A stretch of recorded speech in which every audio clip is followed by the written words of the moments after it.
নমস্কার।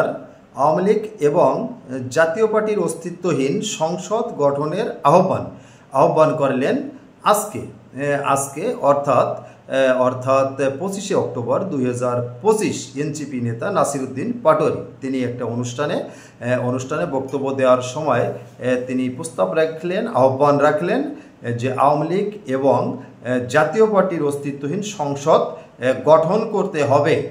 তাহলে এই সিদ্ধান্ত কি নাসিরউদ্দিন পাটোয়ারীরা নেবেন না বাংলাদেশের জনগণ নেবেন? সম্মানিত শ্রোতা দর্শকবৃন্দ, আপনারা কমেন্ট বক্সে আপনাদের মতামত জানাবেন। বাংলাদেশ একটি গণতান্ত্রিক দেশ। কে সংসদে যাবে আর কে যাবে না, কে রাজনৈতিক করবে বা করবে না, কোন দল রাজনীতিতে অংশগ্রহণ করতে পারবে বা করতে পারবে না, এই সিদ্ধান্ত বাংলাদেশের জনগণ নেবে, অর্থাৎ ভোটের মাধ্যমে নেবে। জনগণ যাদের ভোট দেবে এবং নির্বাচিত করবে তারা সংসদে যেতে পারবে।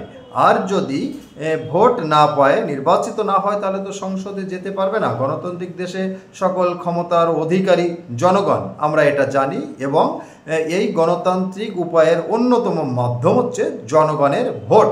নাসিরউদ্দিন পাটোয়ারী যে কথাটি বলেছে, এই সিদ্ধান্ত কারা নেবে, জনগণ না নাসিরউদ্দিন পাটোয়ারী সহ আরও কোনো কিছু দল?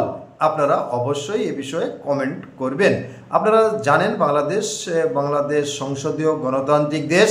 এখানে জনগণের ভোটের মাধ্যমে সব কিছু নির্ধারিত হয়। আগামী জাতীয় সংসদ নির্বাচন 2026 সালের ফেব্রুয়ারি মাসে অনুষ্ঠিত হওয়ার কথা।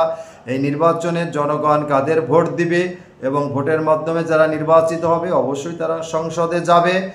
সকল ক্ষমতার উৎসই জনগণ। তাহলে নাসিরউদ্দিন পাটোয়ারী কি বোঝাতে চাইলেন কি জাতীয় পার্টি এবং আওয়ামী লীগ বাংলাদেশের বৃহৎ দুটি সংগঠন। আপনারা সকলে জানেন, স্বাধীনতা যুদ্ধের সময় আওয়ামী লীগ স্বাধীনতা সংগ্রামের নেতৃত্ব দিয়েছিল এবং একাধিকবার রাষ্ট্রীয় ক্ষমতায় এসেছে, সরকার পরিচালনা করেছে। জাতীয় পার্টিও একাধিকবার বাংলাদেশ সরকার পরিচালনা করেছে। তাদের প্রতিটা গ্রামে, ইউনিয়নে, শহরে, থানা, উপজেলা, জেলায় অসংখ্য নেতা কর্মী সমর্থক ভোট আছে এবং কোথাও তারা অনেক ভোটের ব্যবধানে নির্বাচিত হয়ে আসছে। তো তার যে কথাগুলো নাসিরউদ্দিন পাটোয়ারীর, যে আওয়ামী লীগ এবং জাতীয় পার্টির অস্তিত্বহীন সংসদ গঠন করতে হবে, সিদ্ধান্ত কি জনগণ নেবে না নাসিরউদ্দিন পাটোয়ারীরা নেবে? আপনারা কমেন্ট বক্সে আপনাদের মতামত জানাবেন। এই আশা রেখে শেষ করছি। সবাই ভালো থাকবেন। নমস্কার।